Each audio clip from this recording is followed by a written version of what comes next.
호세아 예언서의 말씀입니다. 주님께서 이렇게 말씀하신다. 이스라엘이 아이였을 때에 나는 그를 사랑하여 나의 그 아들을 이집트에서 불러내었다. 그러나 내가 부를수록 그들은 나에게서 멀어져 갔다. 그들은 바알들에게 희생제물을 바치고 우상들에게 향을 피워 올렸다.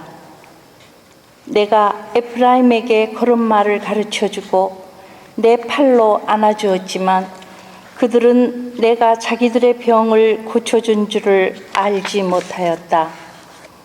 나는 인정의 끈으로 사랑의 줄로 그들을 끌어당겼으며 젖먹이처럼 들어올려 볼을 비비고 몸을 굽혀 먹여주었다.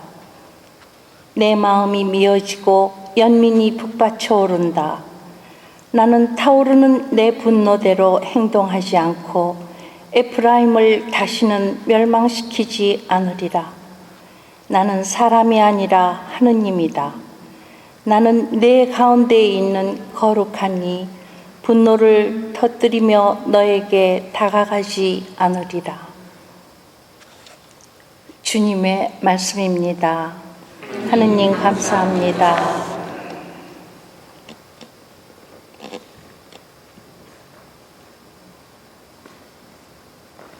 주님, 당신 얼굴을 비추소서. 저희가 구원되리이다.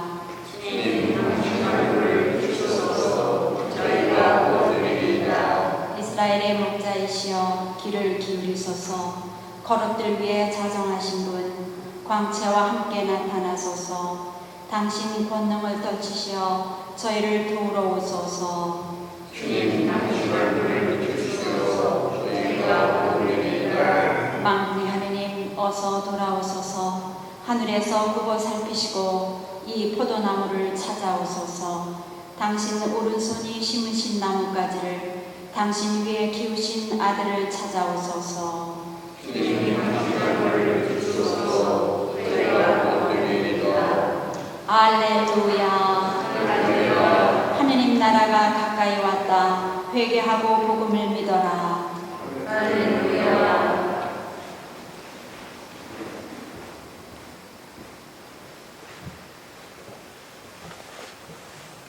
주님께서 여러분과 함께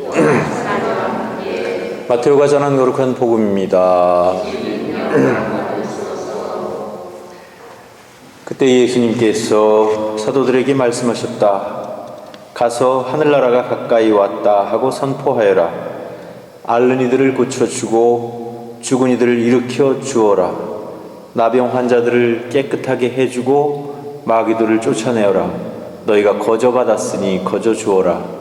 전대에 금도 은도 구리돈도 지니지 마라. 여행 보따리도 여벌옷도 신발도 지팡이도 지니지 마라. 일꾼이 자기 먹을 것을 받는 것은 당연하다. 어떤 고을이나 마을에 들어가거든 그곳에서 마땅한 사람을 찾아내어 떠날 때까지 거기에 머물러라. 집에 들어가면 그 집에 평화를 빈다고 인사하여라. 그 집이 평화를 누리기에 마땅하면 너희의 평화가 그 집에 내리고 마땅하지 않으면 그 평화가 너희에게 돌아올 것이다. 누구든지 너희를 받아들이지 않고 너희 말도 듣지 않거든 그 집이나 그 고을을 떠날 때 너희 발에 먼지를 털어버려라. 내가 진실로 너희에게 말한다. 심판날에는 소돔과 고모라 땅이 그 고을보다 견디기 쉬울 것이다.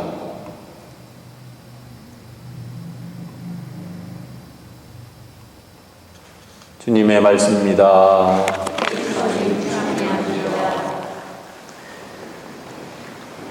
예수님께서 제자들을 파견하시면서 하늘나라가 가까이 왔다라고 선포하라고 했습니다.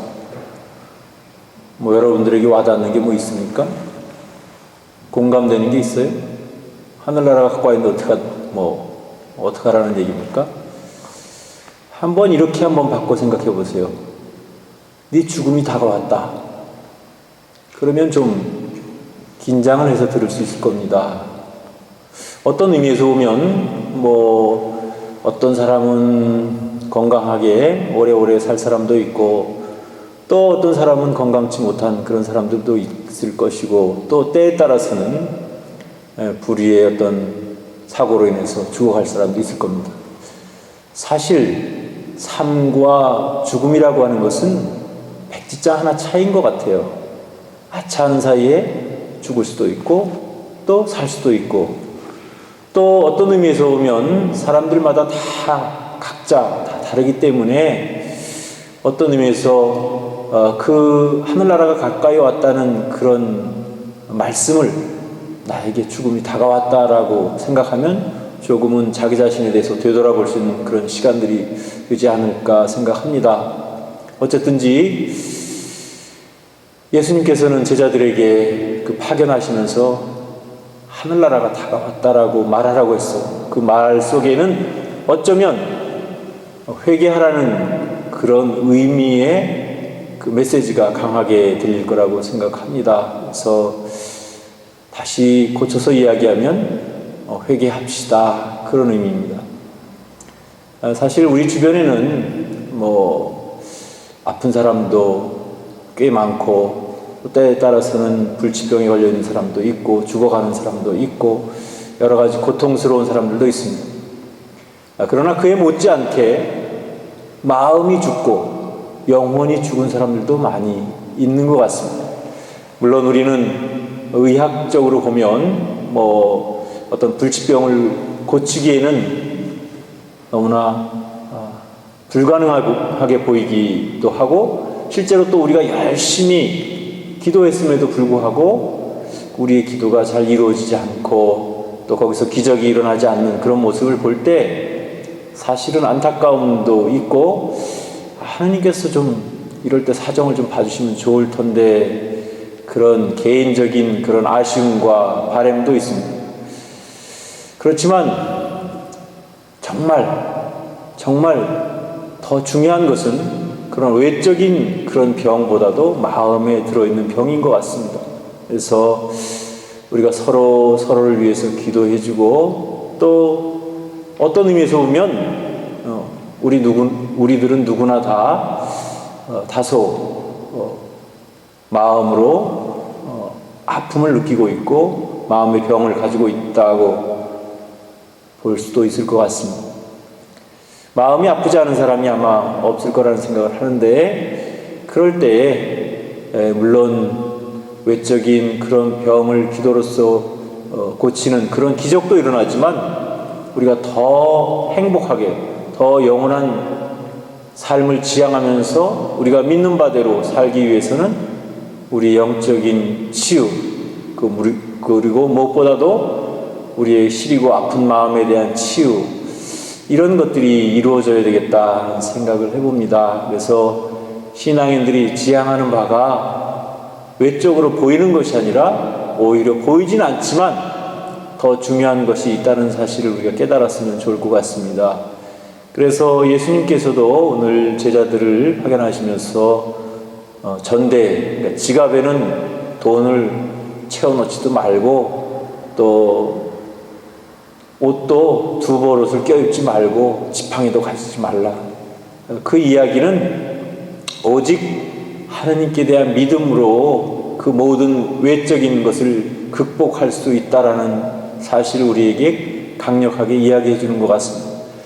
그럼에도 불구하고 우리는 여전히 눈에 보이는 것에 집착하고 물질적인 그런 애착에서 깨어나지 못하고 있는 것 같습니다. 그래서 어쩌면 가장 심각한 병은 우리 스스로가 그런 너무 보이는 것에 집착해 있고 또 물질적인 것에 너무 지나친 애착을 갖고 있는 것 자체가 정말 큰 병이 아닐까, 그런 생각도 해봅니다. 그래서 우리가 이런 물질적인 것으로부터 조금 더 자유로워지면 자유로워질수록 하나님께 더 가까이 갈 수 있고, 또 하나님의 그 마음을, 진정한 마음을 깨달을 수 있을 뿐만 아니라 우리 자신들도 하나님께서 원하시는 그런 복음 전파의 사명을 더 확실하게, 더 자신감을 가지고 할 수 있지 않겠는가, 그런 생각을 합니다.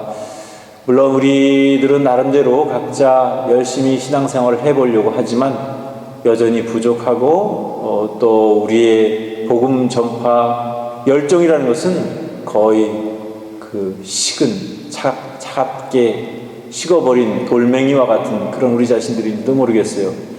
그래서 일단 나부터 내 마음 안에 있는 그런 마음의 병, 또 어떤 우리의 애착, 집착 이런 것들을 끊어버림으로써 우리 안에 주님을 향한 그런 강한 믿음을 간직하고 또 그 믿음을 통해서 우리 이웃들에게 희망을 전할 수 있는 그런 복음의 사도가 될 수 있도록 노력하면 좋겠습니다. 특별히 너희가 거저 받았으니 거저 주어라 하는 이 말씀을 깊이 새기면서 주님께서 나에게 베풀어 주신 그런 모든 은혜에 대해서 감사하면서 그 은혜에 내가 보답할 수 있는 길은 이웃에게 복음을 전파하는 것이다 라는 사실을 분명하게 깨닫고 그 길을 향해서 내가 할 수 있는